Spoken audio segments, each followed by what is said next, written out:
So keep all of your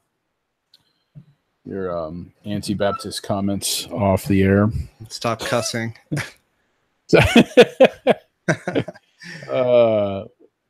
Yes, no, we don't need the mouth of a sailor. Yeah, sorry about that. I don't know what came over me. Glad that wasn't recording. Wow. They'll never know what we were talking about. So we've got 11 questions. All right. Well, yeah. I mean, once I introduce you, Tony, then you just start off with question number 1, and then we'll just do it. If I want to interject, or you want to interject, or Tyler, you want to say something, or you want to get us ready to say something, you just type in the Google Hangout box, and that'll be golden. Tyler, are you even there? You might have got up and gone to the bathroom. We don't have any idea. I'm back. I think all the baptism talk that we were having and cussing about led him to get a glass of water or something. I went and got water, and I came back, and you guys were talking about baptism. He wanted me. I only got enough to sprinkle, guys. Hey, well, speaking of that, before we actually start the show, this might make the bloopers, but what was that? Did you have a joke about that, Tyler, about baptism and something I caught earlier this week on Twitter? Oh, the discussion between the Baptist minister and the Presbyterian minister? Yeah, what was that again? They were talking, and the Presbyterian says, well, is it a real baptism if you don't baptize, up to the shoulders? And the Baptist says no. And he says, is it a real baptism if you don't baptize above the nose? And the Baptist says no. And he says, so it's only a real baptism if you baptize at the top of the head. And the Baptist says yes. And the Presbyterian says, see, so it's only water on top of the head that matters. Oh, man. That's good. That's a good one. Hey, I will sprinkle you with water and you'll be clean. I will wash you. Anyway, I don't know about y'all, but when I wash, I get all covered in the water. I don't just wash the top of my head. So I hear you, and I work with a lot of those people who only maybe sprinkle every day, and it's not pleasant. Man, I just adjusted this chair wrong. Hold on. Hey, well, I'm gonna go get. Now I'm thirsty. All this baptism talk, so I'm gonna go get a can of soda, or water. Be right back.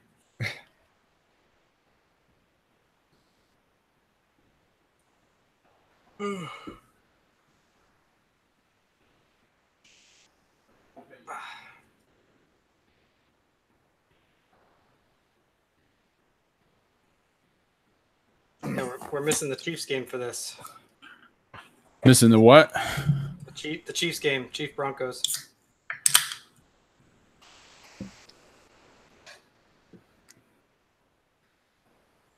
Okay. What's the point spread on that, Tyler? Do you know? I wonder what it is. Not that I'm a gambling man, but it's always a good indication of who the expert thinks is going to win. Kansas City looks very tough, and Denver struggle against Oakland. And Oakland barely beat Cleveland. So I'd have to go with the Chiefs. Are they at home or? No, they're away. They're in Denver. They're away. I would probably still go with the Chiefs. The way Mahomes has been playing, I hope so. Yeah. The Bears won. That's all that matters. And Michigan won on Saturday. I have to say, every time the Bears win, it hurts me bad because I think of Khalil Mack, who the Raiders gave away for free, basically. Yeah, pretty much. And a second-round pick. Ridiculous.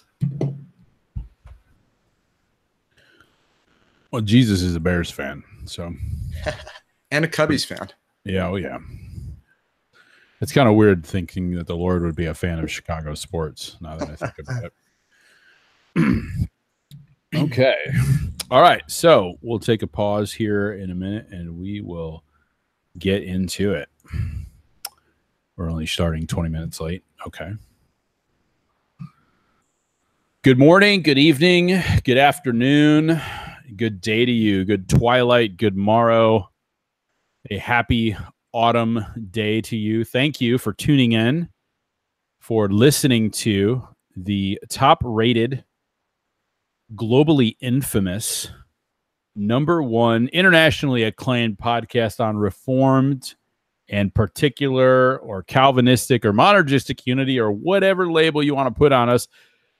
Thank you for listening. If you're listening on your Walkman or on your Fisher-Price radio, or even better, if somebody out there is got 2 tin cans and a string, and on one side they've got the podcast playing off their iPhone and the other person is listening, that would be awesome. I would send $25 to the person who makes video evidence of that. I'll do it. But however you're listening, whether you're in your car, whether you're at the library, annoying some heathen library people sitting next to you, or whatever it is that you're doing, if you're listening at work when you're supposed to be working, please shut this off and go back to work. Don't rob your employer. But thank you very much for listening. This is the Georgia Baptist Alan Hampton. And with me, I have the extremely organized and well-worded, gentle Genevan, Mr. Tony Geneva. Thanks, Alan. It is so good to be here, and I've had such a great time doing the show with you. It's been awesome. I've enjoyed doing the show with you as well. I've enjoyed it more than I thought I was going to enjoy it. Just so everybody knows, all our listeners know, Tony comes up with like almost all of these guests we've had. Of course, they've all been Presbyterian. Shocker. Not Amy. Well, Amy's kind of like a token. Well, she's an honorary Presbyterian, I'd have to say. She knows our position so well, and she's so well-spoken and just faithful to give somebody else's position. I mean, she's awesome. So it was awesome to have her. And Ellen, I'd have to say, all of our Baptists who we scheduled to come on keep rescheduling. They're probably busy baptizing people, man. It takes, when you just got to sprinkle them, it takes like a second. But when you got to dunk them, I mean, that's time consuming. We have more free time. So already with the baptism jokes, I love it. No, just to let everybody know, Tony's been great. He comes up with the questions and the guests and the times and everything like that. I mean, of course, he knows when I'm available. I know when he's available. And we will reschedule the Baptist in question, Dr. Tom Askell, here in the next few weeks. So it's gonna get done. It sounds to me like you kind of want to make a joke about Baptists being less dependable than Presbyterians, maybe. I don't know. I wouldn't say that. Would I? No, I don't. Okay, all right. I may have a poll on that, but I would never say that. So you need to put out some polls. Man, there was a poll you sent out that was fire, and I just want to talk about it really quick. It was about the land promise. The dispensationalism. Yeah, so I'm going to say yes. And I think I said that on Twitter. The land promise was fulfilled. If you look in Joshua, I think I want to say it's chapter 23, I think, where it says, God says he fulfilled the promise that he swore to your ancestors, I mean, to Abraham, to get the land. And then not to mention the whole cities of refuge thing. He said there'd be, when one of the signs that they had the land was they'd have 6 cities of refuge. And they did have that at one time. So yeah, I think I liked your answer. I liked Angela's answer from Theology Gals. I mean, just, especially coming from Masters, this was a subject that I really, really, it meant a lot to me. I honestly asked them, please make me a premillennial dispensationalist. And I couldn't swallow the pill. I can kind of see where they get some of the arguments, at least for premill, not dispensationalism. But it just seems so clear that not one of the promises that God made to Israel didn't come to pass. And then what Paul says, and I don't have it right in front of me right now, but all of God's blessings and all the answers are in Christ. So those two answers right there really sum it up for me. Yeah, that's good stuff. Speaking of folks on Twitter, we had R. Scott Clark on the last show. I got some really positive feedback on it. It was about the Heidelberg. Some people were also really satisfied with the discussion on what's coming to be known, I guess, or has been known as 2-stage justification. So I'm just happy that people were satisfied with an episode where he had R. Scott Clark on. I enjoyed time with him. It was good. Yeah, he was great. He was friendly. And I also loved, Alan, I don't know if you caught on to it, but when you mentioned that, hey, you're a particular Baptist, did you see how he just warmed up and said he was very grateful that you were? I don't know if you caught that, but I caught that. He liked that you were very specific about that, and he cherished that. And I think, well, you know, when in Rome, I mean, I know that, you know, I think it's a rite of passage for Calvinistic Baptists, Reformed Baptist, particular Baptist, whatever you want to call yourself. I think it's a rite of passage for guys like that, like myself, to when you come on to Twitter to have the argument with Dr. Clark about the label Reformed. I swear, it's a rite of passage. You got to do it. It's right. You've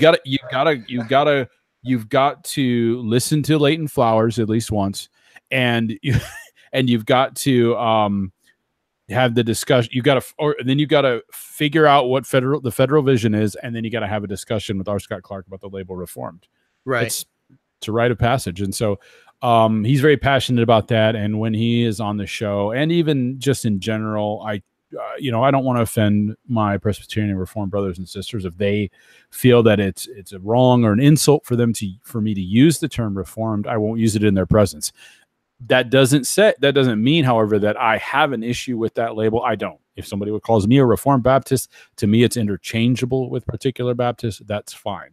You know, with all the atheists, with all the Wiccans, Satanists, and all the different people that I've dealt with in my life, if somebody says to me, I'm a Reformed Baptist, I am like, thank you, God. And I honestly, I cherish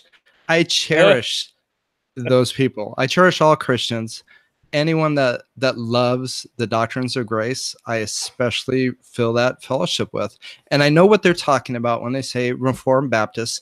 I think that if you give it time and you listen to the arguments and the historicity of it, I think many would come to say, you know what, I'm happy to call myself a particular Baptist. But I know what they mean when they say Reformed Baptist, and I'm very grateful for all of them. Yeah, just to let you know, if I'm not mistaken, Brandon Adams has an article on this. I think is where I got it from. But the term Reformed Baptist, it wasn't around until the 50s and the 60s, really. And they it was the Presbyterians who came up with that name. There was a group of Baptists confessing the 1689 wanted to start an association, which is now ARBCA, which is Association of Reformed Baptist Churches of America. And they were trying to come up with, a name, and it was their Presbyterian counterparts and friends that came up with, well, just use Reformed Baptist. So, so thank you. It's y'all's fault, not our fault. And I think we came up with dispensationalism too, I hear. Or no, that was, who was that? That was one that's a good argument. Plymouth Brethren, but I've heard that wasn't Louis Sperry Schaefer originally a Presbyterian? And he at least I don't know, promoted it. I've heard something like that, but I better not speak to it because I don't have that in front of me right now. There was a group of Presbyterians who became dispensationalists. I think they're called Bible Presbyterians. Back in the days of Van Til, if I'm not mistaken, who there was a split over it. I don't think there's many around today. I don't know any dispensational Presbyterians. I think it may have been Schofield. Schofield is one who, yeah. Anyway, we're gonna get sidetracked here. Andy's gonna put in one of his little squirrel. We got to toss some Dodger baseball. Okay, here's what's going to happen. The Dodgers are going to lose to the Braves in the National League Division Series. The Cubs are going to win tomorrow. Then they're going to beat the Brewers, and then they're going to play the Braves in the championship series for the National League, and they're going to win. They're going to go to the World Series. It'll probably be against Boston or New York. If it's against New York, I don't know what I'm going to do because my wife's a Yankees fan. Hey, what saith the scriptures? That's all I've got to say. we will see. But I will say that I believe that the secret weapon the Dodgers have in all of this isn't Clayton Kershaw. It's Walker Buehler. And I think I put out on Twitter last year, or maybe it was Facebook. I really believe that that kid is going to be a Hall of Famer someday. I think he's a Greg Maddux type of pitcher who throws 96, 97 miles an hour. So I think he's in a short series with Kershaw and him pitching. I don't see anyone who's going to stop them. And they're getting hot at the right time. So I'm going to throw my money. I'm going to throw my pretend plastic chips on the Dodgers in this. All right. Well, you are free to make that error. Anyway, okay. So for our listeners that just tuned out and are drooling in their car because they fell asleep, you're missing out. Yeah, you are. So we've got Tyler Veda from the Free Thinker podcast on tonight, and I'm going to let Tony introduce him in a second. But what we're going to talk about, I'm excited. This was, again, Tony came up with this topic. It's awesome.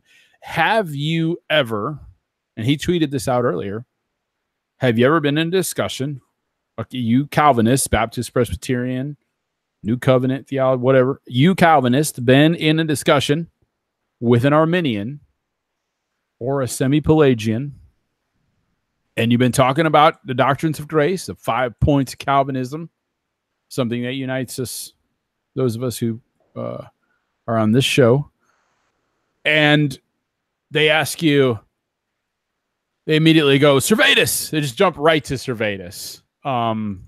If that's happened to you, this show is for you. Tony, could you tell us a little bit about our guest tonight? Absolutely. Tyler is the host of the Free Thinker podcast and blog, which is a ministry devoted to apologetics and biblical theology. Tyler studied philosophy at Sonoma State University and graduated from the Moody Bible Institute with a pre-seminary degree for biblical studies. He's currently an MA student at Reformed Theological Seminary and is a ruling elder in the PCA. He's been married for 11 years to his wife, Lindsay, who, by the way, is a huge, huge Raider fan. And they have two beautiful Tyler-aged boys who were shouting nothing but "Go Raiders" when we had dinner with them a few weeks ago. So welcome, Tyler, and thank you so much for being with us today. Thank you. And I can assure you my children have been disciplined since then. So, all right. Well, you guys were wonderful. We had a great time with you. And, one of the last things we need to do is I'm going to give up on trying to make you a Raider fan, but I'm still holding out hope we can make you a Dodger fan. You'd have to make me a baseball fan first. So. I got to bring you to a few more Dodger games and consume a few more 7-Ups and Coca-Colas with you, I think. That's true. But Tyler, could you tell us, how long have you been a Christian? How long have you been Reformed? How long have you been at Reformed Theological Seminary? And what are your ministry plans for the future? Yeah, so I grew up in an entirely secular home. I was an atheist for most of my life. Grew up completely biblically illiterate. I didn't even know what the Christmas hymns were about until my conversion. Which is always fun. I mean, my ministry is dedicated a lot towards apologetics with atheists, and a lot of times they'll say, well, all Christians were grown up, indoctrinated, or if not, you have a Christian culture around you, and I would be like, I didn't know anything. I grew up in an area that was probably more unchurched than a lot of mission fields that Christian missionaries go to. So didn't really have any religious background whatsoever. I came to know the Lord when I was about 20 years old at the college service of Santa Cruz Bible, back when Dan Kimball and Chip Ingram were ministering there. And out of that, I didn't really know any better. It was kind of in a vaguely evangelical, non-denominational church setting. But because of my studies in philosophy, I gravitated pretty quickly towards apologetics and biblical theology. And that's always been an interest of mine. Went to Moody Bible, the name you can trust. And I didn't really know what dispensationalism was until I got there. And I was like, oh, I'm not whatever that is. Really started out kind of understanding more of Calvinism in contrast to Arminianism and covenant theology in contrast to dispensational, pre-mill, pre-wrath, rapture type of eschatology. And I found myself kind of in a little Reformed clique on campus at Moody. At that time, I was still Baptistic, so I did have that period. I was baptized as an adult convert because I was never baptized as a child. But just as I slowly studied and came into fuller understanding of covenant theology, that's when the other shoe dropped and became fully reformed. That's truly reformed. You can truly truly reformed. Only 1689ers are fully reformed. No. And I mean, that's when I became to hold to Presbyterian covenant theology at that point. That's kind of that, that was the theological development. The paedo-baptism came at the end of that. And you were still at Moody. You were still at Moody when that happened? I was still at Moody when that happened, actually. I was doing my internship at a Presbyterian church when that came through. So yeah. Still have some theological development happening. I mean, my views on things like creation have changed over time, and still growing and studying and putting out the podcast, which is really geared towards kind of an academic level, apologetics and biblical studies and theological studies. So a lot of that, it pushes you and shapes you, and as that develops. As of right now, no real future ministry plans. Just really focusing on finishing my degree, possibly going for a PhD at some point in the future. But right now, I really believe that I'm called to support my family the best that I can. And right now, the best way to do that is through secular vocation. So right now, schooling is a little bit more of a hobby than a future ministry plan as of right now. So we'll see. Be in prayer, and we'll see what the future holds. Sounds good, Tyler. Real quick, I know when I first saw the Free Thinker podcast logo and name, and I didn't know too much about you, I was thinking, and I think Alan had also commented, it comes off when you first see it as your mind has been freed, and that's usually associated with atheism. Could you tell us just real quick what your podcast is all about? Yeah, so it's geared more towards apologetics. Specifically against naturalism and the new atheism and secularism is really how it started, because that's my background that I came out of, kind of a philosophical atheism, philosophical naturalism. And so that was a huge focus of it. And so, going around and dealing with quote unquote free thinkers, and they're saying, oh, religious people can't think freely and all this kind of stuff, which is bizarre, since free thinking and historically tends to mean just kind of absence of ecclesiastical pressures that you have to believe a certain way, just or you'll get punished somehow. And I combine that with Romans 6 and talking about how we've been freed in Christ, and so hence the title, the Freed Thinker. So that's kind of the where all that came from. Okay, well, excuse me. Getting on to tonight's topic of Servetus. Could you just give us like a basic sort of 10,000 foot overview of how Calvin murdered Servetus? Well, sure. I mean, he didn't. The show's over. Yeah, done. That's the overview. He didn't murder him.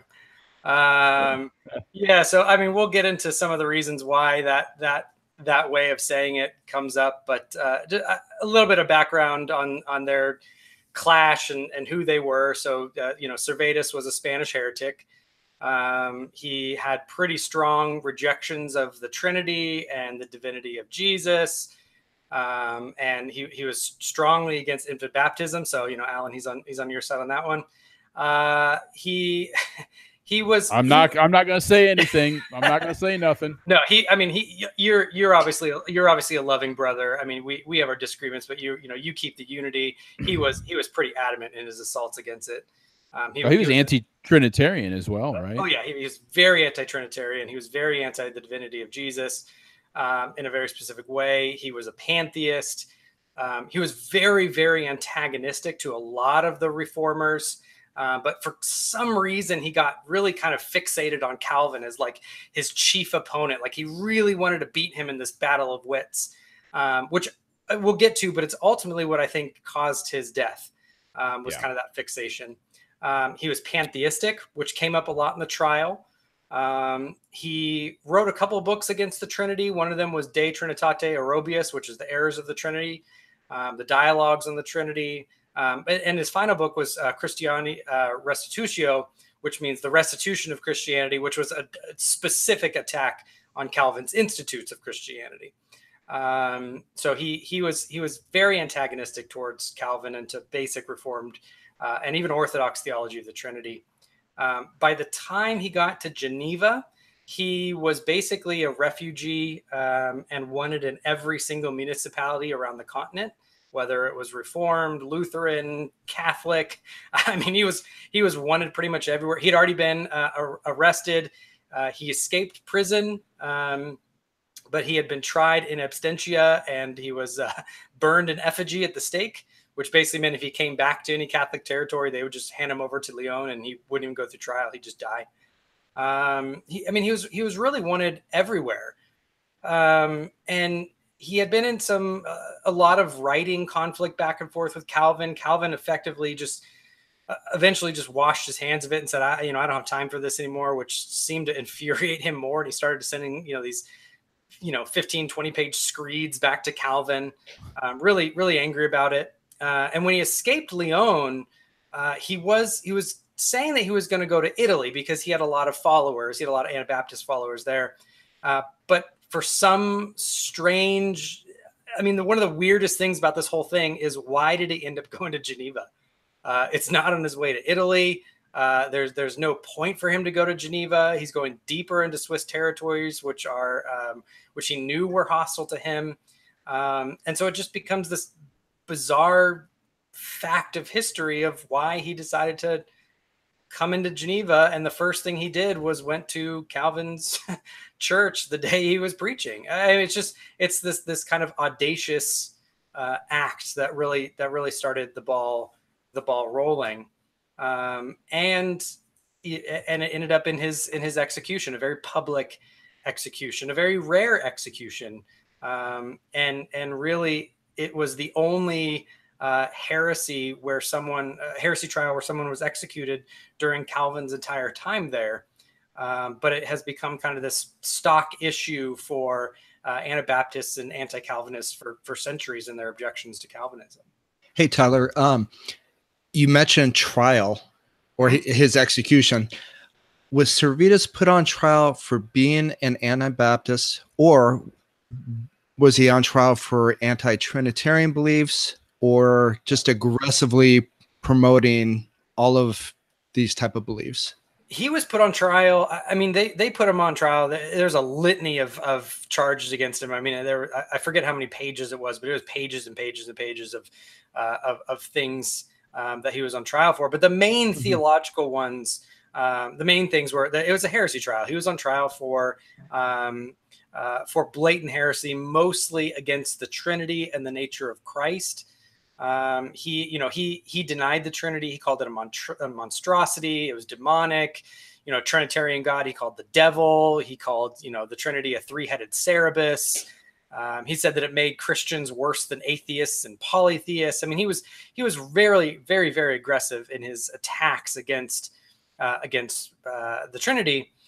He was also very aggressive against his attacks on the eternal divinity of Christ. So he was very much of the view that Christ was by his perfect life adopted by God and granted divinity. So he was not the eternal Son.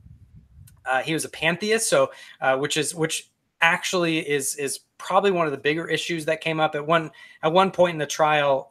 Calvin is asking him, is this desk part of God? And Servetus says it is. And he says, on your view, is this bench part of God? And he jumps up and down as the bench, and Servetus says, it is. And he jumps up and down on the ground. He says, is the ground part of God? He says it is. And Calvin knew that he had him because Servetus is saying everything is part of God. And he says, is the devil himself a part of God? And Servetus said, it is as you say. Wow. I've never heard anyone even think of saying that before. Yeah. And So which probably was even turned off the libertines who were really running Geneva at the time, who were ostensibly on his side to start. It seemed like he had just kind of gone too far with some of these. Right. So that was some of his pantheism. Church historian Philip Schaff describes Servetus as a restless fanatic, a pseudo pantheistic reformer and one of the most audacious and blasphemous heretics of the 17th century. Bollinger said that, you know, Satan himself couldn't speak more blasphemy against the Trinity than Servetus had. So, I mean, he was about as bad as you can get, right. Not just in his views, but just in how outspoken and vociferous he was about it. So it seems like it was more Trinitarian nature of God rather than the Anabaptism. Because I'm thinking Calvin married an Anabaptist. Yeah. So that obviously couldn't have been too much of the issue for at least a trial like this. It had to be something where they were thinking that, I mean, Christianity could be overturned if Servetus's views have prevailed. Yeah. So, I mean, he was against infant baptism. It did come up in his trial. Because you know, he was an Anabaptist, so it did come up. But likely, you know, if that was all it was, he probably wouldn't even have gone to trial. He probably, you know, nothing really would have happened. Maybe just uncomfortable living in town. I mean, trials like this were really, really uncommon, right? I mean, you didn't just have, you know, executions for heresy all over the continent. You had it a little bit more so in Catholic territories, but you didn't really have it in Reformed areas unless someone was really, really kind of a known, you know, a big heretic, you know, a Bolsic or, you know, Socinius or Servetus or something like that. And usually the punishment was banishment. So, I mean, like I said, Servetus was the only heretic to be executed in all of Calvin's time in Geneva, right? I mean, we're talking decades. Usually it was banishment. Or some other type of lesser punishment. Okay.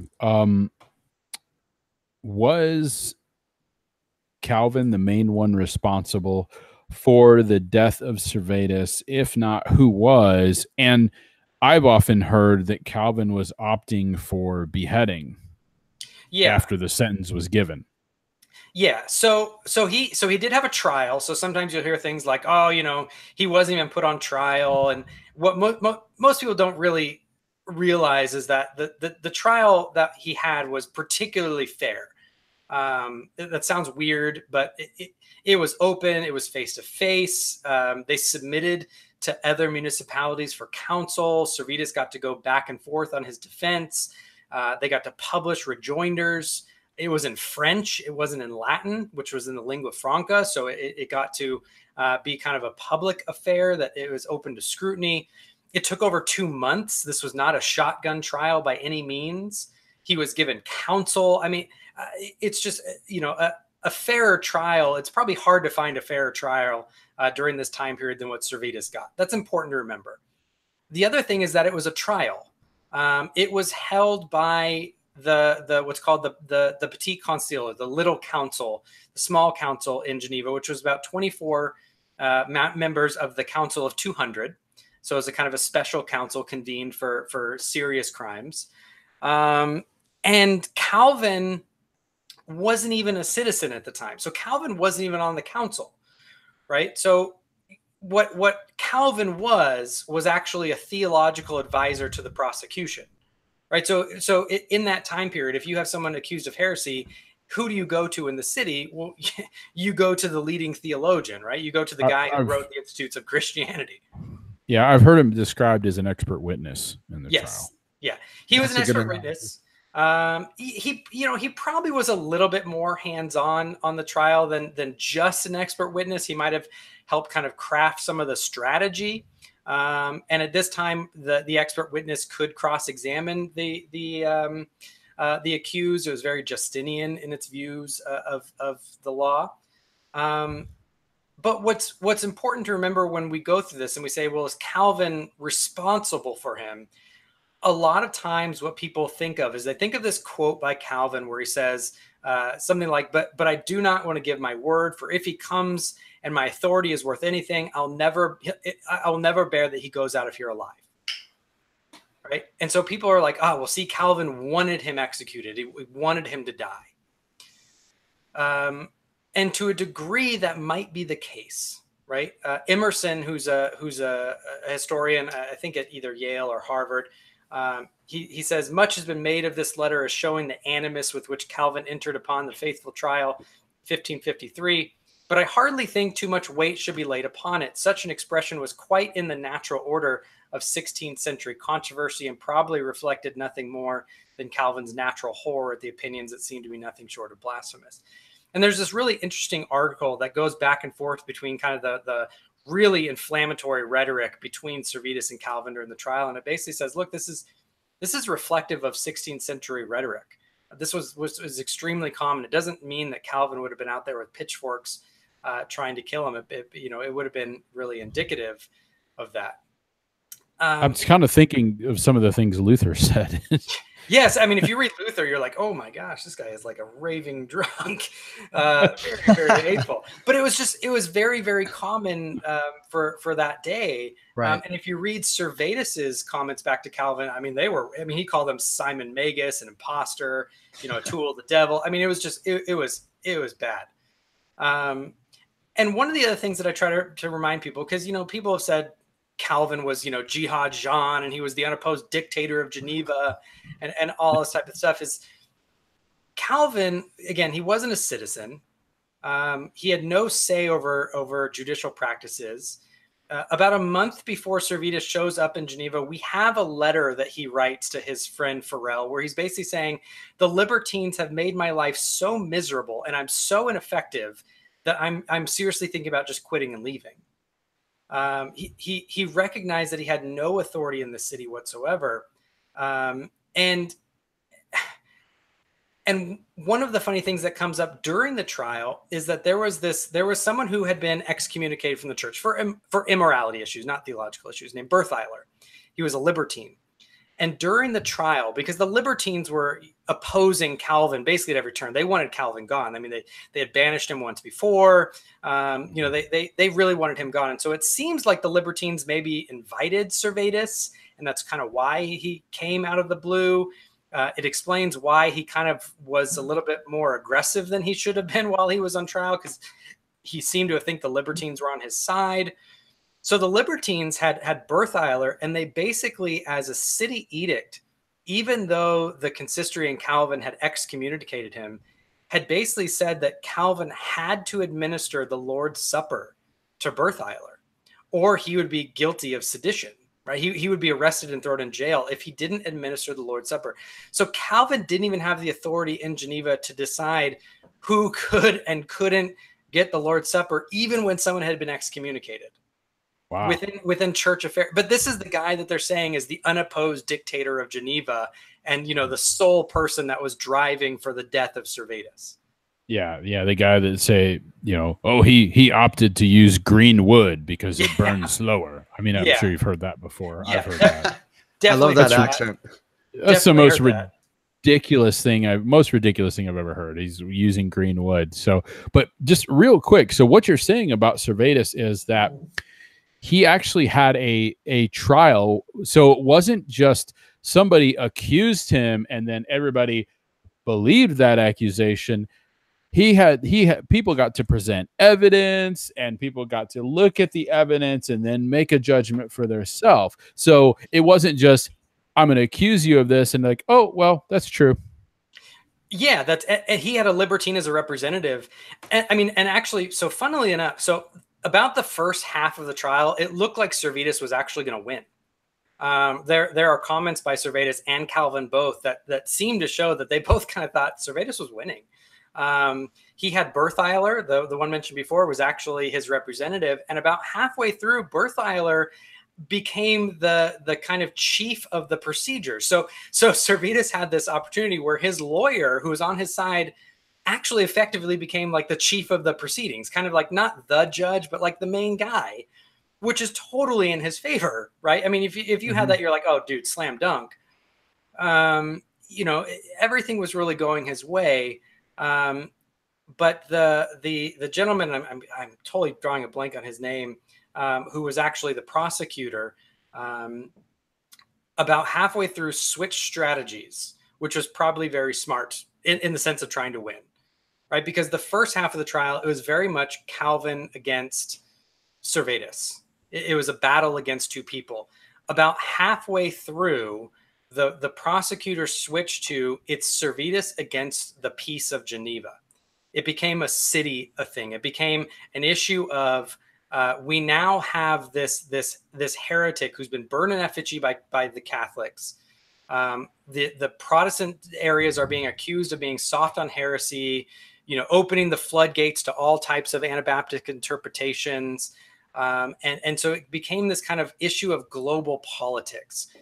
And Servetus, probably knowing about the last two heresy trials where they sent to other, right, it was for Bolsec and Hieronymus, they sent to the other Swiss municipalities, and instead of being executed, they were a little bit softer and lenient, and they let them off with banishment. They basically said, look, you just have to leave Geneva and never come back. Servetus probably kind of sensing, okay, well, this whole global politics is a smart move. I want to appeal to the other municipalities. I think it'll work out in my favor. I'll leave town. It'll all be good. He just played his cards wrong. And it was the input of these other municipalities, as I'm sure we'll talk about, that ultimately really sealed his fate, and really probably is what led to his execution. And Tyler, before we get to that, just for the sake of argument, even if Calvin was responsible, even if we said Calvin was a murderer, would that make his beliefs and what he taught any less credible?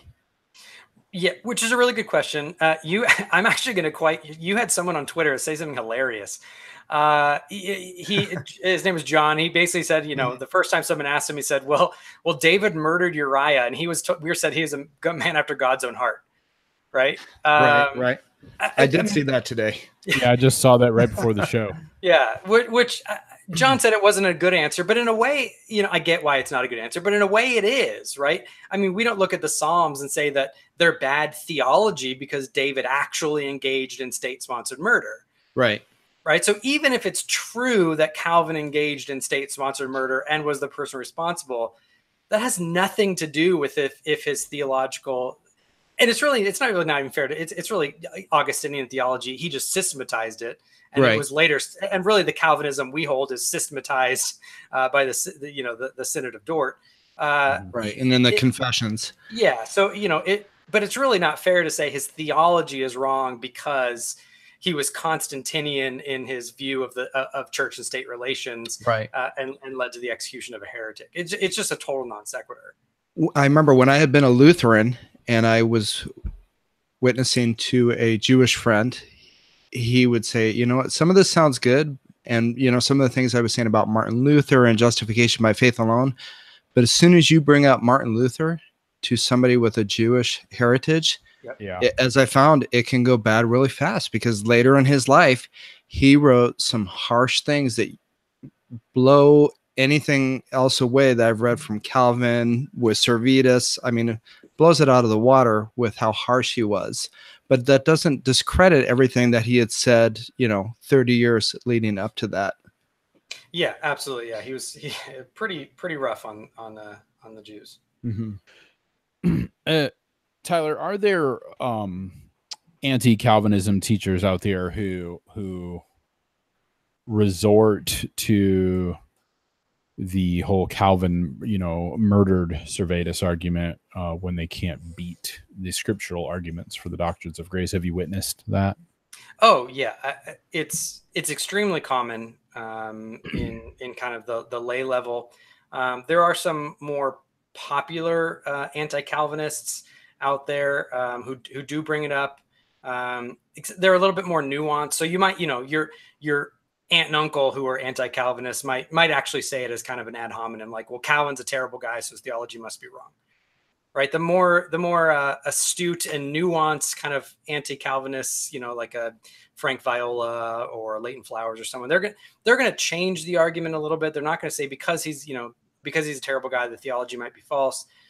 Right. They're going to say more things like, because his theology is bad, it led him to have a harsher view of dissenters. Who is Leighton Flowers? Leighton Flowers is one of the leading SBC traditionalists. He runs Soteriology 101.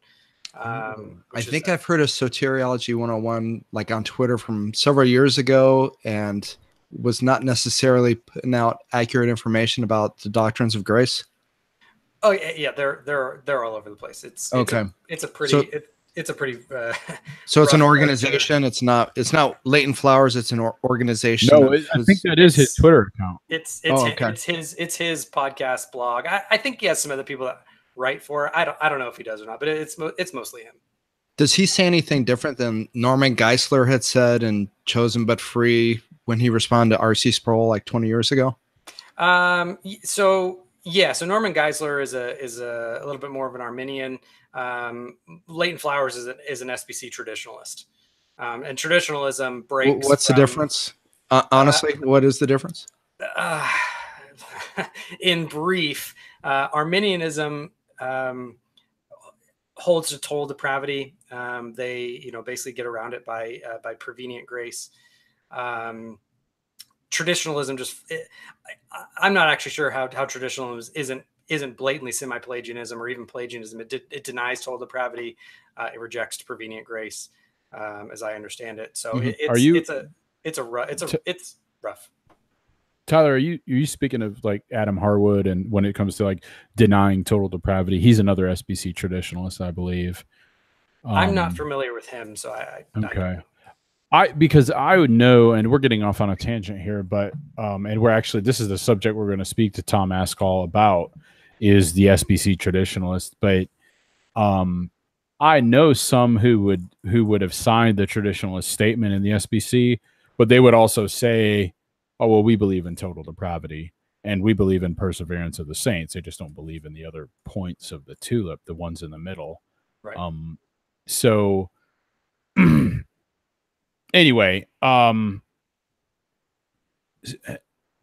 so what would the typical argument look like from them? I think you've already said it, actually. It'd just be more nuanced than your independent fundamental Baptist aunt and uncle saying Calvin murdered Servetus, therefore all his teaching's bad. Yeah, I mean, like Flowers put out an article and an episode on his podcast where he basically said, it was Calvin's determinism, his hard determinism, or what he calls the theological determinism, that made him have a more strict outlook on what Flowers would call dissenters, right? He couldn't even call Servetus a heretic, which anyone who knows the history, it's just absurd. I mean, determinism and really soteriology had almost next to nothing to do with the Servetus trial.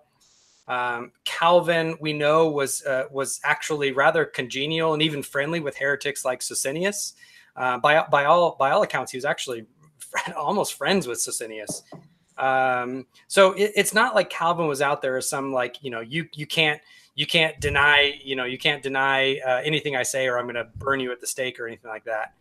And the other problem with that is that argument wouldn't be permitted in reverse, right? We wouldn't be allowed to say, well, the semi-Pelagianism and the view of libertarian free will, that view must be problematic because look, the Roman Catholics were the biggest offenders of executing heretics in church history. Yeah. Therefore, it's libertarian free will's fault. I mean, that argument just wouldn't be allowed in reverse. And I think the better way to answer it is Leighton Flowers is looking at the wrong direction. It's not a belief in the doctrines of grace doesn't really have anything to do with how a state-sponsored church treats heretics or even dissenters. Right. I mean, if you look at the independent congregational Paedo-Baptists like John Owen, and then his particular Baptist counterparts of 17th century England, I mean, those guys were pushing away from the state-sponsored church, period. They didn't want the state in the church at all. I mean, these are like two kingdom pioneer types here, right. And yet they all believed in a hard predestination and determinism. So it doesn't make any sense.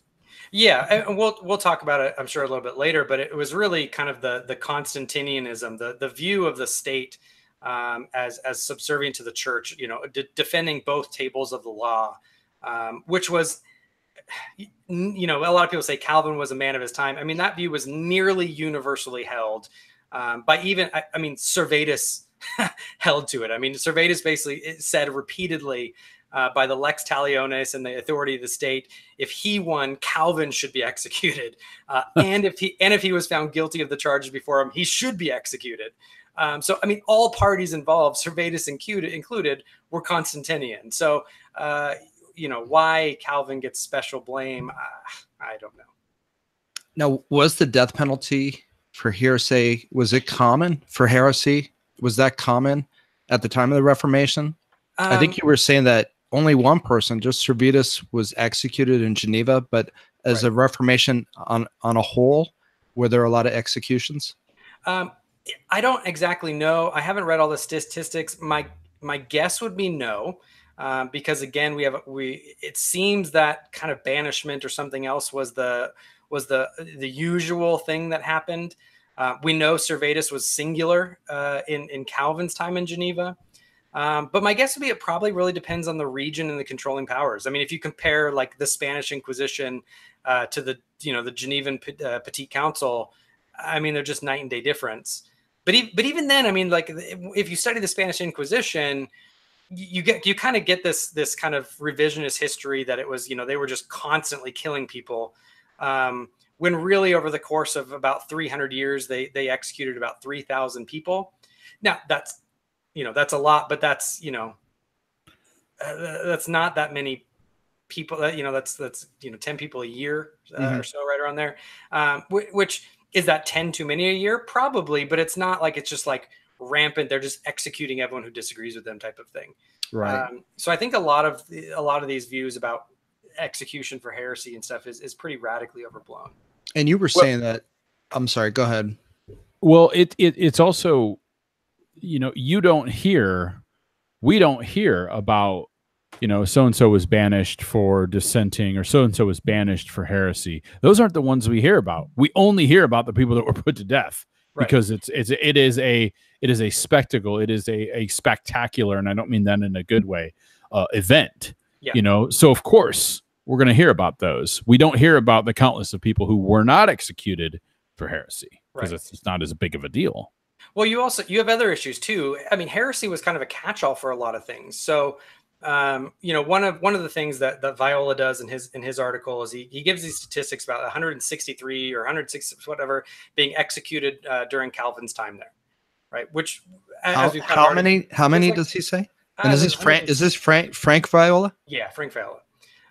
It was something like 160 something, right? Which the statistic is misleading, right? Not only does, as we saw, Calvin has next to no authority over that type of issue in Geneva. It doesn't say what they're executed for, right? I mean, you might have murderers who are executed, or thieves, or rapists, or whatever. Right. But we know of about 30 something executions for heresy in Geneva. Right. The reason why I don't include those, so technically they were heresy. Why don't I include them? Because they were for what's called witchcraft.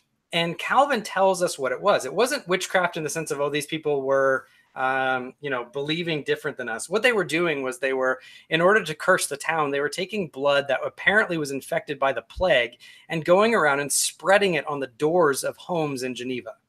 And who was doing that? These people who were executed for quote unquote witchcraft. That is like straight terrorism. Right. So these people were executed for that. It falls under witchcraft. Therefore, it falls under heresy. I don't include that in kind of the heresy executions that like Servetus goes under. Right. You're really dealing at that point with biological terrorism, more so than, hey, these people disagree with us on the Trinity. Right. Yeah. Totally different category.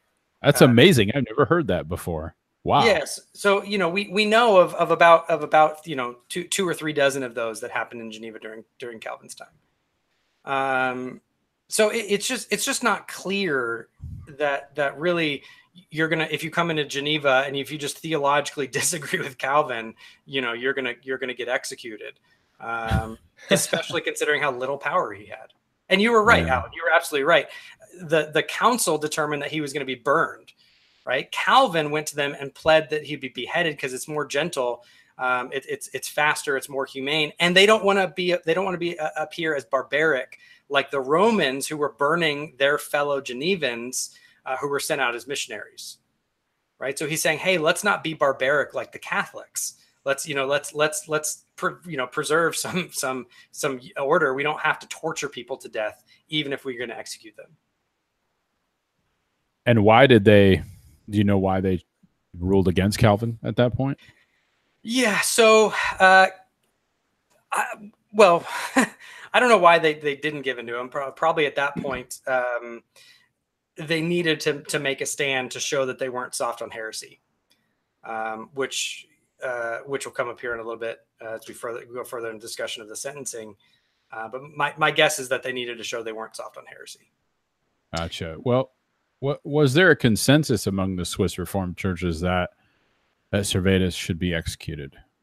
Oh yeah, absolutely. At one point, Bucer didn't permit Servetus to flee to Basel and come to Strasbourg. From the pulpit, Bucer said that Servetus deserves to be torn to pieces after having his entrails ripped out. Okay. Yeah.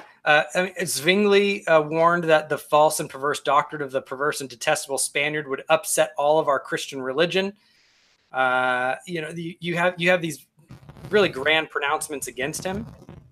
Like I said, during the trial, Servetus, I think as he kind of saw the trial was going to a matter of kind of global public opinion, he appealed to the Petit Council to send requests for the other 4 municipalities. So you have Bern, Schaffhouse, Zurich, and Basel. Unanimously, they came back in favor of execution. So Minister Haller from Schaffhouse wrote, "But what is there to need to speak? This man is absolutely heretical, and the church must be delivered from him." Bollinger affirmed that, and basically every single letter from Zurich, from Schaffhouse, all of them agreed he needs to be executed. That doesn't sound like just one man's decision then, where we can pin this on Calvin. If it was all of these Reformed churches throughout the land were weighing in, the Catholic Church, we know what their view would be on that. Yeah. How about with the Lutherans? Did they ever weigh in with an opinion on whether Servetus should die? Yeah. So, you have to remember that everyone was basically Constantinian at the point. Zurich was majorly in favor of it, but the Lutheran territories were also in overwhelming support of Servetus being executed. Melanchthon wrote to Calvin about a year after the trial, in which Calvin discussed some of the theological errors, and Melanchthon, kind of a longer quote, but he said, "I've read your book in which you clearly refuted the horrid blasphemies of Servetus. To you, the church owes gratitude and at the present moment, and will owe it to the latest posterity. I perfectly assent to your opinion. I affirm also that your magistrates did the right thing in punishing after regular trial this blasphemous man." Right? So you have the Lutherans even a year later, really weighing on this and being in favor of it. So, you have the Reformers, the Lutherans, the Catholics. Everyone wanted Servetus dead. Right. There's nothing unique to Calvin, it sounds like. It sounds like everyone was pretty unified on it. And what I find interesting, many of the people who in my life who I've discussed this with are Lutherans, and they do like to throw out that Calvin was a murderer and not even realizing their own history as far as how the Lutherans felt about Servetus, as well as what they also did with Anabaptists. Well, let's face it. Most Lutherans probably don't even know what Flake the Melanchthon is. So they're not going to know their own history. Yeah, they just don't realize what really has happened. But one of you had R. Scott Clark on. He wrote in his article basically that the real issue was that of Constantinianism, right? It's that view that everyone held that the state has an obligation to punish heretics, right? If you think about kind of in that time period in a Christian state, what's more severe? People running around spreading bubonic plague, threatening the earthly life of believers, or this kind of unashamed heretic running around really putting at danger the eternal souls of the people. What should the state do about both of those things? It's not that hard to understand how they got there, whether or not we agree with it or disagree with it. And your prior guest, R. Scott Clark, he asked, where's the moral outrage over Bucer, Melanchthon, Luther, Zwingli, Bollinger, and so forth? Why does Calvin get this special privilege? It's just because it's in Geneva? Well, he really had no authority over it, and he held the same views as all these other people. Why really does it kind of the special ire fall on Calvin? It's not really clear. would it be fair to say that the idea of a free church that we have today, and the idea of just letting everybody believe what they want, no type of accountability from the state, that would be as foreign to everybody of that day as the concept of parenting is to us. Yeah, it's just anachronistic to look back and say that they should be run like a secular pluralistic state like we have today. At that period, at that time period, to be Christian was to be a functional citizen of society. To deny that or to undermine that was we have no frame of reference, but it would have been viewed as sedition, as treason, as undermining the peace of the state, as undermining and having a deleterious effect on good Christian culture itself. They took their religious devotion and faith very seriously, sometimes in ways that I think are healthy.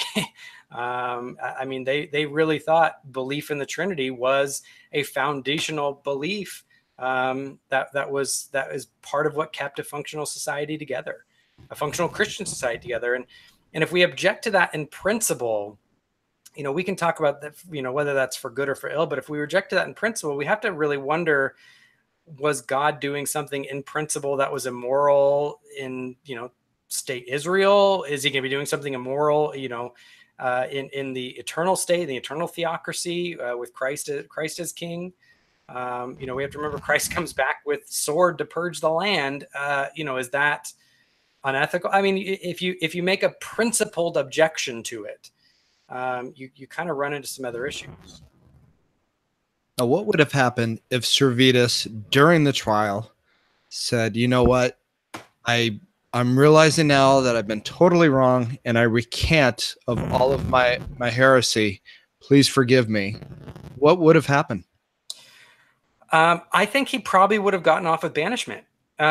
He recanted. So we have to remember that Servetus had been on trial numerous times before. This isn't his first heresy trial. I didn't know that. Mm-hmm. It's not his first rodeo. No. He's been on this horse before, and all the previous times he recanted. Some of them were a little more wishy-washy. Sometimes for Catholics, you just kind of had to, they knew you were faking it, but you just kind of had to publicly make right. But he recanted every time before. For some reason, I think because he thought the libertines would be his rescuers, he didn't recant. He thought he could win.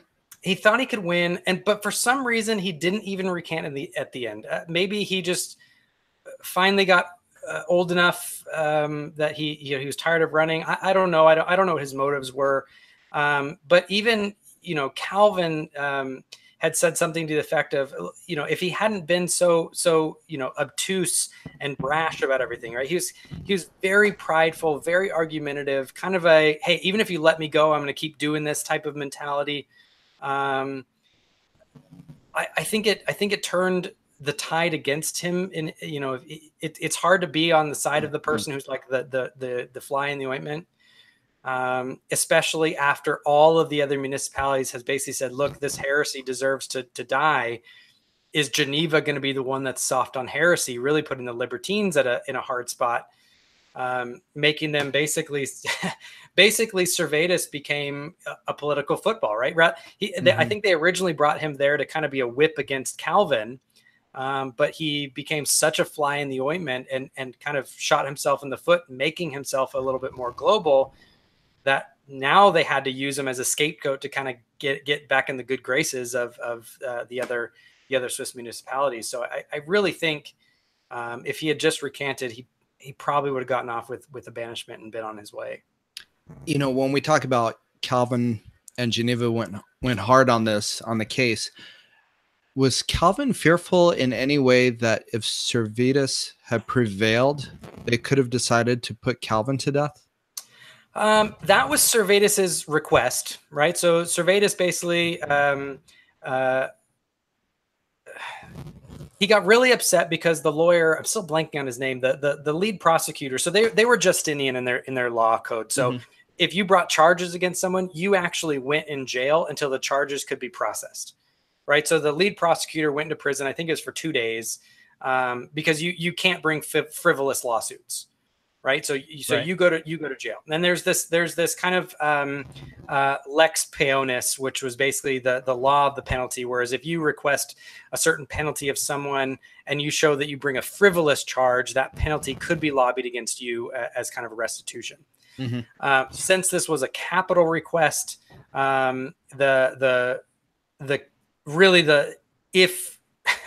if they wanted to, and the charges didn't sustain, he could have gone for a capital request against the prosecuting attorney. Servetus kept asking for this during the trial. He basically kept saying, hey, if I'm declared innocent, Calvin should be executed. He actually said that if I'm declared innocent, Calvin should be executed and I should get all his stuff. Right, because he's materially harmed me. I've lost all money and possessions, reputation. I should get all his land and all his money and everything like that. Wow, that's amazing. Yeah, that's funny. The nerve of the guy, man. Yeah, he was pretty. I mean, it was Justinian. It wasn't completely unheard of, but it's kind of like read the room, man. He just really did not play his cards right. Just when we're sharing the doctrines of grace, and talking about the points of Calvin as such, and they use this argument, how in your opinion or experience can we respond graciously? Yeah, it's hard. I mean, doing objective, unbiased history is hard. It's not easy. We also want to make sure that we're not creating kind of unwarranted hagiography of Calvin. We're not, he's not a saint. We don't need to pretend that he is. We don't want to get into the I follow Calvin, I follow Barnabas type of thing. Because we don't. We follow Calvinism because we think it's the true biblical system. If Calvin had been guilty of murder, we would need to own that he was guilty. Lots of, great theologians were guilty of horrible things. We don't need to sugarcoat it. But in this case, it's just the facts just aren't in their favor. And we can show them that. We can show them, Calvin really wasn't to blame. He doesn't deserve any special blame above what anyone else would have been deserving of. It's not murder unless you really want to implicate the libertines for state-sponsored murder. And all the other municipalities for endorsing it. And, it really was the libertines, the adversaries of Calvin who really would have been the ones that were engaged in state-sponsored murder. Calvin really wouldn't have, and it just doesn't support that kind of Calvin murdered Servetus narrative. So walking people through Constantinianism and the view of the state at that time is part of it. It's challenging. You have to get people to kind of put their historian hats on and really think differently and think outside of the box about these things. One of the issues with it is it just touches on a lot of really important issues, even beyond if we just take Calvin and Servetus as people out of this. It touches on our views of the church and the state and our views of private versus public Christian ethics. Tony, you're a civil servant, and you have a different relationship in your private life than your public life with regard to turn the other cheek. As a private citizen, I would extol you to turn the other cheek, but as a public servant, I would say you can't do that. If Calvin had, Servetus rode into town and Calvin had rustled up and wrangled up all the riffraff and got a mob together with pitchforks and went and strung up, Servetus and executed him that way and, got the city council to write off on it later, I would absolutely be saying Calvin led to the state-sponsored murder of Servetus. Right. None of that happened, right? It went through due process. It went through this kind of Constantinian, Justinian type of legal system, and it's not entirely clear that really anyone's to blame, or really that it was even something that was wrong at the time. And we're not relativists, but if you were in a Christian state, that you have these hard issues of public versus private Christian ethics and how they're applied. And this has been a major issue from the Reformation and before. Just what are those relations between the church and the state? Right. A lot of deep issues. Yeah, absolutely. Hey, Tyler, we're going to pause here for a second because Tony cannot hear me. Tony, can you hear me now? So you are really hard to understand. Yeah, it sounds like there's so much feedback. It's almost I can't hear you. A lot of questions and stand by. Hold on. Stand by. Mm-hmm.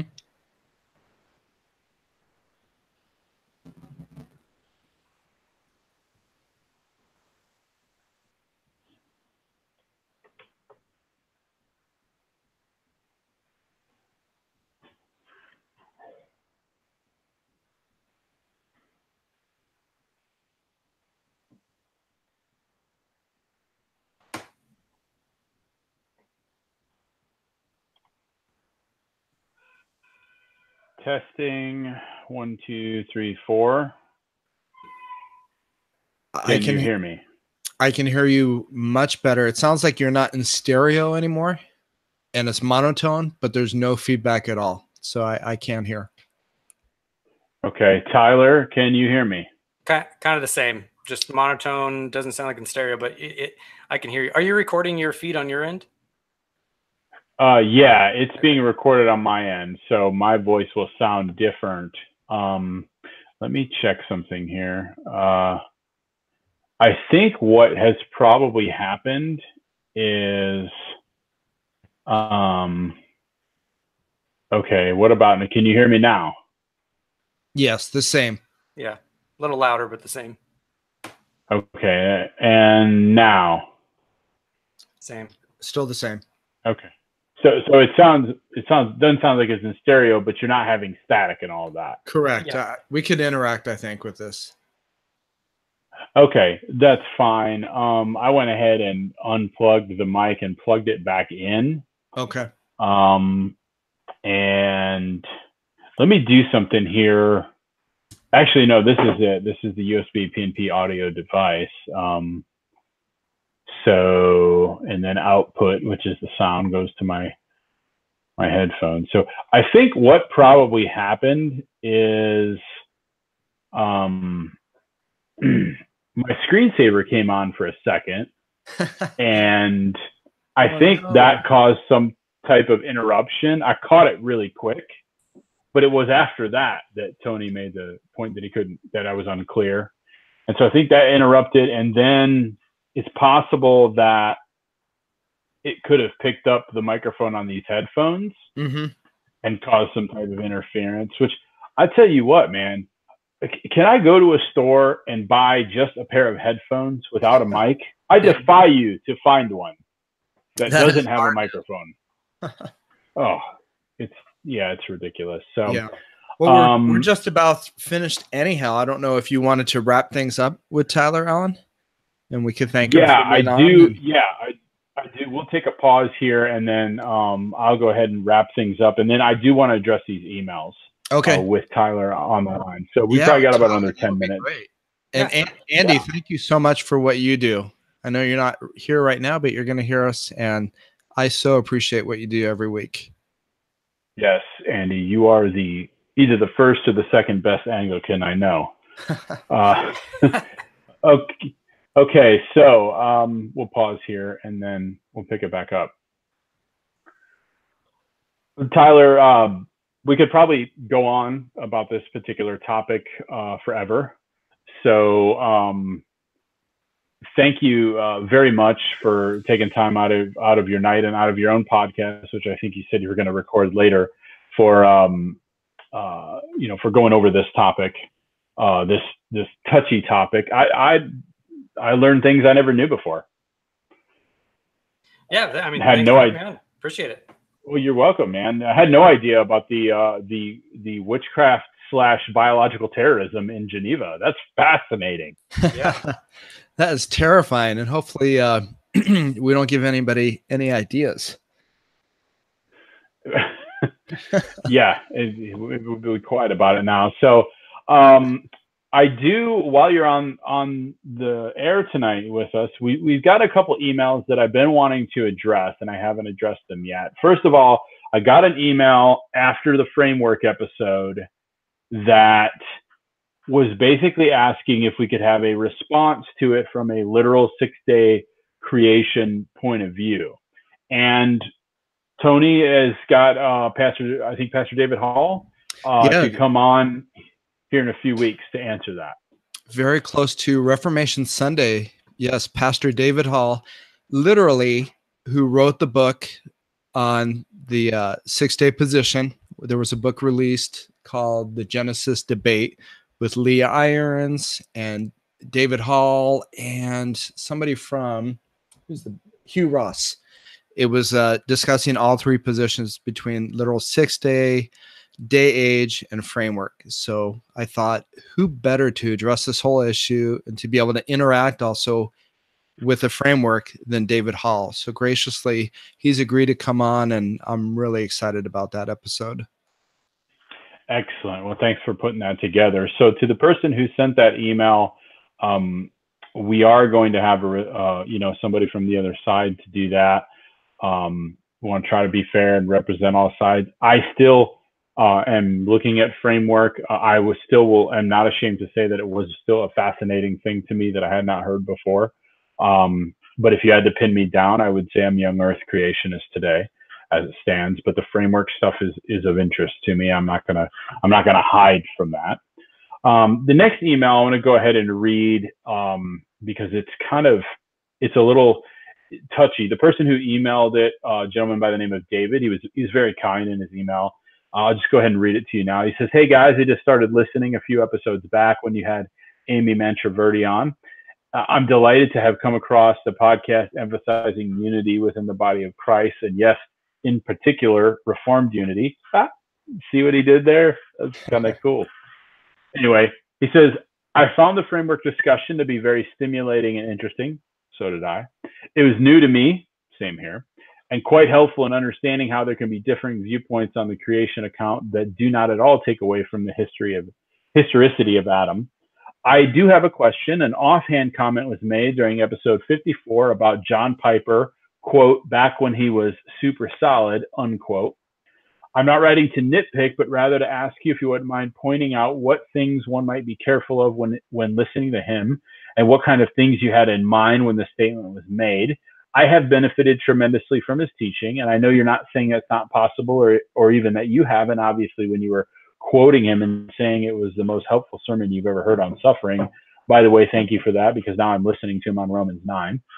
But I want to evaluate everything someone says against the word of God, and if someone I'm learning from is waffling in any important areas that I've missed, I want to know about it and have them pointed out to me.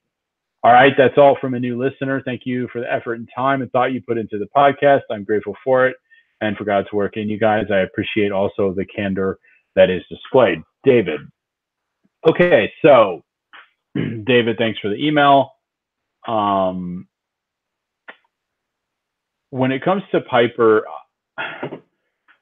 I should have been more prepared for this, but I don't have a list of here, he tweeted this and he said this and book on page X. There is that information out there. So what I'm going to say, and this may not be satisfying to you or to anybody else, what I'm going to say is it is some vagaries, some things that I have remember him saying or remember him tweeting, and a specific debate about justification that has come up over the last couple of years with him kind of right in the center of it. So what I'll just say is that there's a couple things outside of the justification debate that I think of, and if my statement was too harsh, I apologize. I would say, and other people might not agree with me, that I think John Piper is a man of God. I think that he has said some weird things about areas of sexuality lately that have kind of bothered me, but that's my own personal opinion. Desiring God has tweeted out some kind of weird things over the last couple of years. It's kind of like make me look twice. He's tweeted out some weird things. One tweet was about, I don't remember exactly, something about being sexy and glamorous, and then something about Abraham. It was just weird. So stuff like that. I do have some doctrinal concerns that I would share as a person who believes in covenant theology from a 1689 federalistic point of view. John Piper does not believe in a covenant of works in the garden. I have read him saying that he was inclined to not believe that. And the bigger issue is the justification stuff. Now, let me be clear here. What I want to say is that he has said some things in an article on Desiring God. You can go find it. He has said some things about justification that beg for clarification, in my opinion. And it's come to be known as something being called, I don't think he would call it this, but what other people have called it is two-stage justification. So he said some things that make it sound like you're justified, but that's not how you get to heaven. That's how you get in a right relationship with God, is through justification, imputed righteousness. But then has gone on to say, that's not how you get to heaven. There's a final judgment. And so what that leads some people to believe, and I understand why some people would question this, is to say, well, are you saying then that I could be justified and not make it in on the final judgment on the last day? I mean, it's a totally legitimate question to ask based on what I've seen him say. And these were articles that I think were written either last year or the year before. This is embroiled into a large controversy.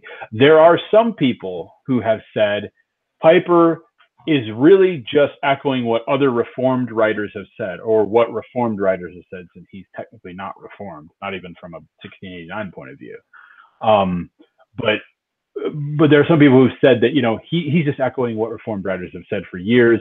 And then other people have said he's just doing James 2, faith without works is dead, which we all believe, and which all the Reformed confessions, confess as well, that faith without works is dead, and they fight against antinomianism. They write against antinomianism. So I guess what I want to say is that I would like for him, not Desiring God, but him, to come out with some clarifications, because I have this feeling in the back of my mind that if I were to ask John Piper on the street, do you believe that all who are justified will be glorified, that he would say yes, based on his entire body of work and all the sermons I've heard by him. Now, there are some people who would say, no, he's actually denying that teaching by what he said. I don't think he's been clear on it, and I wish that he would be. That would be helpful. So that is part of some of the things I've said. I wish I could be more specific, give you page number and paragraph and all that stuff. I can't. I'm sorry. I'm not a very organized dude. But I do remember what I read. I do remember the argument that was said. And this argument is actually expanded beyond just John Piper into almost an East versus West kind of thing, which would be the two Westminsters. And some people saying Piper is just echoing traditional Reformed thought. Faith without works is dead. He's just doing a James 2. And then other people on the other side saying, no, he's preaching works righteousness. So I would like clarification from Piper. That's all I'm saying. Tony, do you have any thoughts on that? Tyler, do you have any thoughts on that? I would just say I've never been a massively huge John Piper fan. I came more from the John MacArthur, R.C. Sproul. I appreciate much of what Piper had written, 10, 20 years ago on 5-point Calvinism. My big concern would be what would be the motivation for separating justification and getting to heaven? Why would they not be one and the same in his system? And it just makes me wonder, about his relations with Douglas Wilson and Federal Vision, that you're justified, you're in the covenant through faith, but then it's almost like up to you to keep up and maintain that by your good works. And I think the workaround sometimes is spirit wrought works, but still we are justified through faith alone. We receive the imputation of the righteousness of Christ at the moment we truly trust in Christ for salvation. And absent any works on our part, it's monergistic. It's a total gift. So I would just question, what's the motivation for separating from justification and then to getting to final justification? That sounds odd to me. Yeah, and I want to repeat what I've said. Like, my instinct, based on everything that I have read from Piper, and more important than that, in my opinion, based on what I've heard him preach in his sermons, my initial instinct would be to say he can't possibly mean what it kind of looks like he's saying here. But I know that, you know, he's fallible. He's a fallible dude. Right. Maybe he has gone off into this bad teaching or this heresy. Maybe. I'm not inclined to think that off the bat without clarification, is what I'm saying. I want to hope for the best. I know when we were discussing this in Reformed Twitter during the past year, it came up. He had numerous opportunities to clarify, and whoever was running the Desiring God tweets, at least, seemed to only be adding fuel to the fire, that we were understanding him correctly, or at least what Desiring God, the Twitter person, was putting out. We were understanding clearly what that person was saying. Yeah, there's no doubt in my mind that the person who was running not John Piper's personal account, but the Desiring God account was adding fuel to the fire. Because if I'm not mistaken, after that controversy started, the next article that they put out had some type of incendiary title, like, are we really saved by faith alone, or something like that, or do we really go to heaven by faith alone? I and it's like, come on. Yeah, but come on, man. You want to, you know, if you wanted to make the, you know, boil everybody's blood more on a topic and on a belief that is dear and cherished to all who claim the name Calvinist, Reformed, or even Orthodox Christians, or children of the Reformation, then you've done it. Good job. You started a fight. You made, right. You know, you poured gasoline to the fire, and that's what I think they did. And so that just added more speculation. Definitely. I mean, there's no reason to use any terminology of two-stage justification. It is, if you're a Reformed Christian, if you hold to the doctrines of grace, you're going to believe there's one justification, and it's through faith alone in Christ that's imputed to us at the moment we truly believe.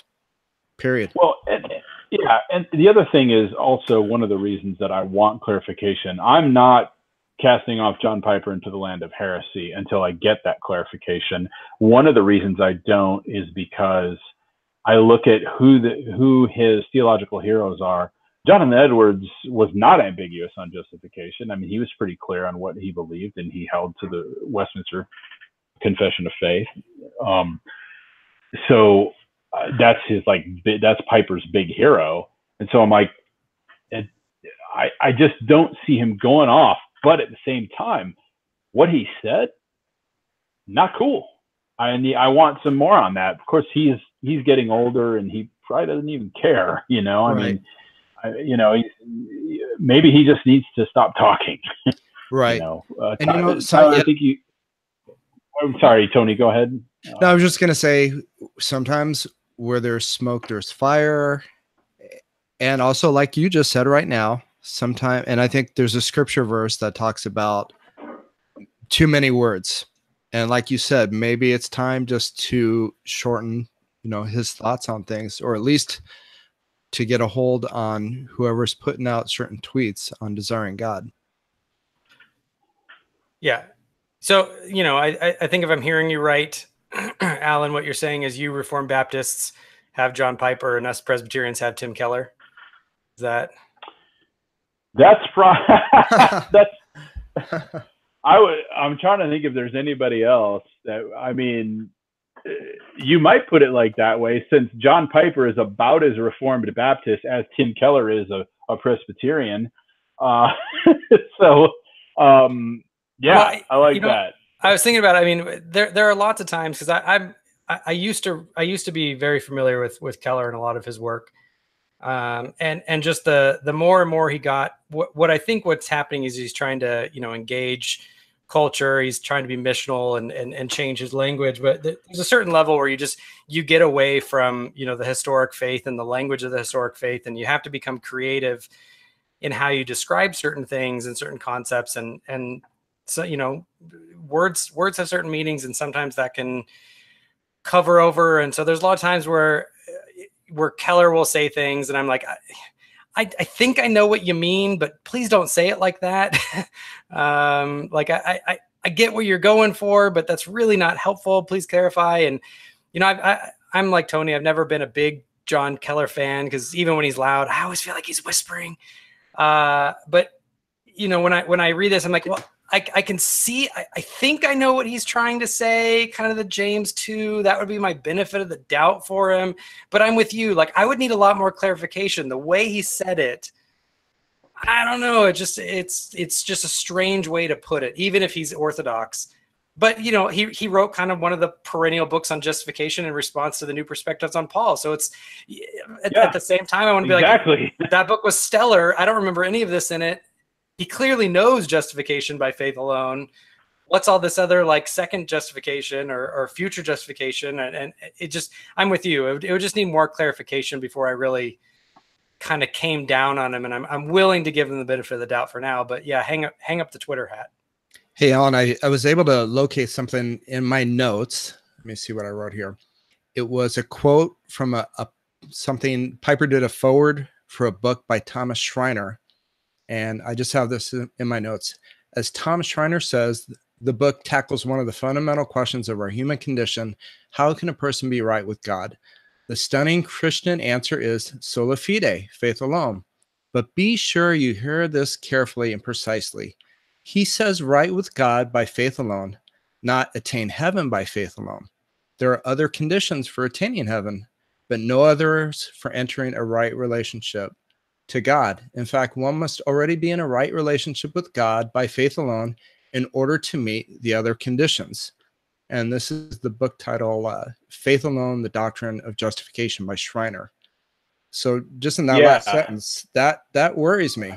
That really sounds like blatant two-stage justification.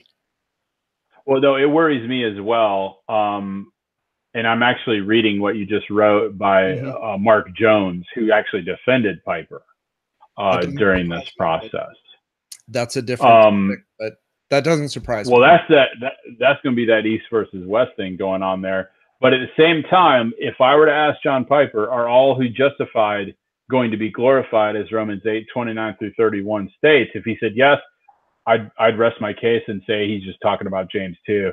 Faith without works is dead. And he's basically saying that there are conditions, and I can see there are some Reformed writers where you could point out and say, yeah, these conditions, these God-appointed, God-ordained works that we are to do. But then I got to come back to, we will do them because God has preordained us for glory. Now, this is just off the top of my head, but when you bring up Mark Jones, I believe he also does not believe in the covenant of works. I'm not sure about that, but that's sticking in my out the top of my head, something like that. So if we don't have the covenant of works and the imputation of Adam to us, it really significantly also weakens the imputation of Christ's righteousness and puts it more the ball in our court and how our actions are. Whereas I think the Westminster Confession in 1689 would go really heavy on the imputation of Adam to all of humanity, and also equally the imputation of Christ to us, which we can only receive forensically. Yeah, I mean, and I want to wrap this up on this topic because I tried not to touch this kind of stuff on this podcast because I'm focused on unity, but somebody sent me an email about it. I wanted to tackle it.